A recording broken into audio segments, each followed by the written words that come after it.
আমরা সরকারকে দাবি করছি তাল বাহানা না করে এই রামিসা হত্যাকাণ্ড, গতকাল বাকলিয়ার হত্যাকাণ্ড, এরপরে আসিয়া সহ আরো যতগুলো ঘটনা এরকম ঘটেছে, দ্রুত গতিতে আপনারা সবগুলো বিচার সম্পন্ন করে প্রত্যেক অপরাধীকে মৃত্যুদণ্ড বাস্তবায়ন করুন।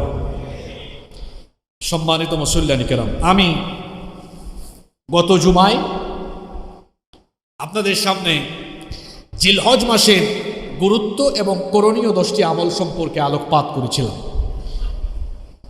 যেহেতু কুরবানির আগে আজকেই শেষ জুমা, এজন্য আজকে আমরা কুরবানির বিষয়ে কথা বলবো ইনশাআল্লাহ। সম্মানিত মুসল্লিয়ানি কেরাম, কুরবানি হচ্ছে আল্লাহ তাআলা প্রদত্ত একটি বিধান এবং এটি আল্লাহ তাআলার সন্তুষ্টি অর্জনের একটি গুরুত্বপূর্ণ মাধ্যম। কুরবানি দিয়ে দিলেই কুরবানি কবুল হয় না, বরং যিনি কুরবানি দিবেন, কুরবানি আদায় করবেন, তার মধ্যে এমন কিছু গুণাবলী থাকতে হবে যেই গুণাবলী থাকলে আল্লাহ তাআলার কাছে সেটা কবুলযোগ্য হিসাবে বিবেচিত হবে।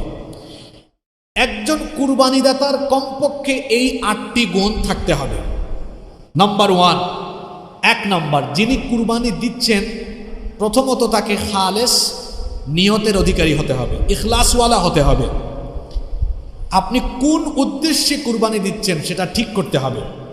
এখন কেউ যদি গোশত খাওয়ার উদ্দেশ্যে, মানুষ দেখানোর জন্য, সামাজিক মর্যাদা লাভের জন্য কুরবানি দেয়, তার নিয়তটা আর পরিশুদ্ধ হলো না।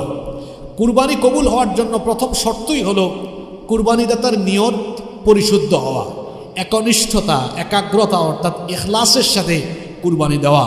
দেখুন, আমার মনের খবর আপনি জানেন না, আপনার মনের খবর আমি জানি না, কিন্তু সকলের মনের খবর একজন জানেন, তিনি কে? এজন্য কুরবানি আল্লাহর কাছে কবুলযোগ্য হিসাবে পেশ করার জন্য সর্বপ্রথম একজন কুরবানিদাতার নিয়ত পরিশুদ্ধ করতে হবে, নিয়ত আগে ঠিক করতে হবে। বুখারী শরীফের 1 নম্বর হাদিস, যে হাদিসটা দিয়ে বুখারী শরীফ শুরু হয়েছে, ওমর ইবনুল খাত্তাব রাদিয়াল্লাহু আনহু এই হাদিসের বর্ণনাকারী সাহাবী, তিনি বলছেন, আমি রাসূলে কারীম সাল্লাল্লাহু আলাইহি ওয়াসাল্লামকে বলতে শুনেছি, তিনি বলেছেন, ইন্নামাল আমালু বিন্নিয়াত, নিশ্চয়ই মানুষের প্রতিটি কাজ নিয়ত অনুযায়ী হয়ে থাকে।